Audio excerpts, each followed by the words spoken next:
Hey there, welcome to LSAT Demon Daily. I'm Ben Olson. That's Nathan Fox. We're the founders of LSATdemon.com and our weekly podcast, Thinking LSAT. We have an email here from Damon. This is going to air, by the way, on June 26th. This is score release day for the June LSAT. Please email daily at lsatdemon.com to let us know how you did. Damon had 3 official scores in the 140s or 150s before finding LSAT Demon. Damon says, "Hi, Demon team.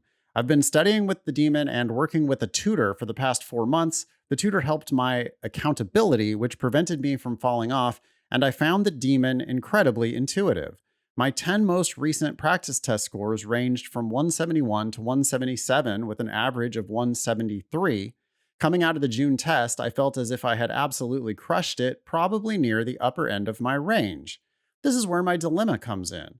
Assuming my LSAT jumps up to at least 170, how do I go about explaining this in an addendum?" Oh, that's a real good problem to have, Damon. Yeah. "I don't want to explicitly state that I didn't study for my first 3 bullets, but I don't really know what else to say. In addition, my UGPA is a 4.10, which makes me a little worried when applying to top programs."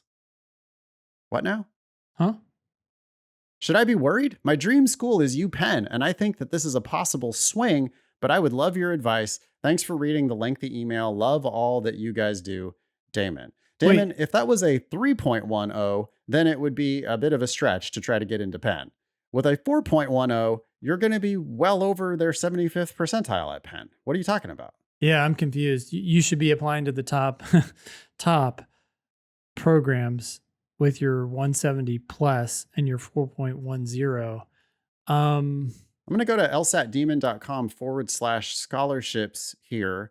I'm going to put in Damon's, let's just say 171. I mean, that's the lower end of your range. Sure. Okay. Or 173. That's the average of your range. Yeah, let's so try that. Yep. 173 and a 4.1.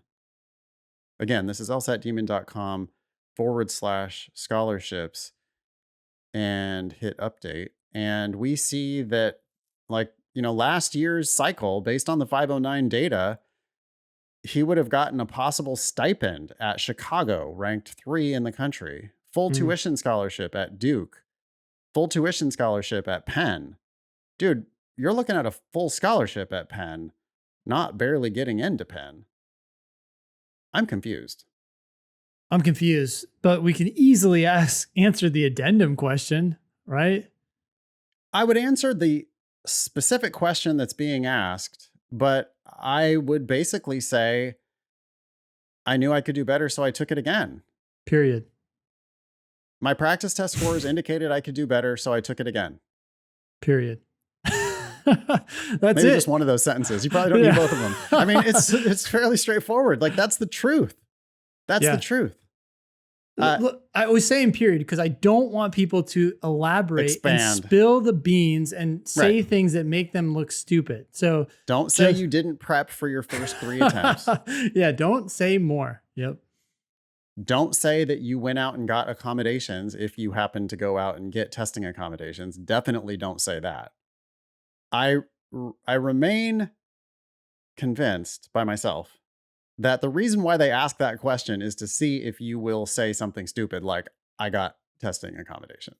Nathan, you're not by yourself. No, I was going to, what I meant was, I believe that idea. Myself. Oh, okay. Yeah. But no, Ben also is convinced, I think, that the reason, or at least one reason why they ask you that question is so they can do something illegal, which is to discriminate against you if you disclose that you had testing accommodations. Yes. But entirely I'm sure that they don't, in their brain. Yeah. If you ask, that's a subconscious thing that they're doing. Well, I mean, probably, I would also guarantee that with 200 law schools out there, that conversation has been had before, where they're just like, well, let's ask them this question because then they might disclose accommodations, and they just don't even know that they're doing something illegal. But I know that students do voluntarily disclose that information. Yep. Which is so shocking because you don't have to. It's not in your LSAC record. So please don't disclose if you got accommodations. Do not disclose that. and give them an opportunity to discriminate against you. Well, this is the Anyway. biggest thing that law schools have successfully done, and not just law schools, but universities in general, is that they have made this whole process feel like just, I don't know, a journey. They're on your side. They're here to help you. They're here to educate you, and they're your friend. But what you're not realizing is that as much as they are your friend and that they're trying to help you have a successful career, they're also your adversary. They're negotiating with you on a very, very, very expensive product. Exactly. Yep. And it's funny to see Damon already like back on his heels. You know, he's like defensively applying to law school with a 170 something and a 4.1.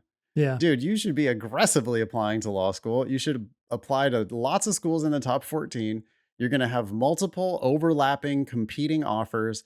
You are a great candidate for somebody who's going to eventually turn down Penn because you got into Yale or Harvard or Stanford or, you know, some place that's Chicago, somewhere that's even more prestigious than Penn.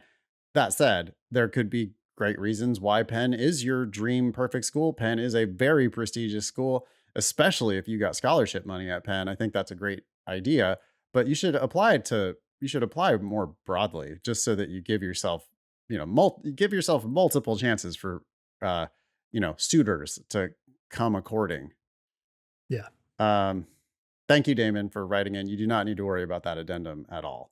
Email daily@lsatdemon.com if you'd like to ask us a question or share some LSAT or law school admissions news. Thanks for listening.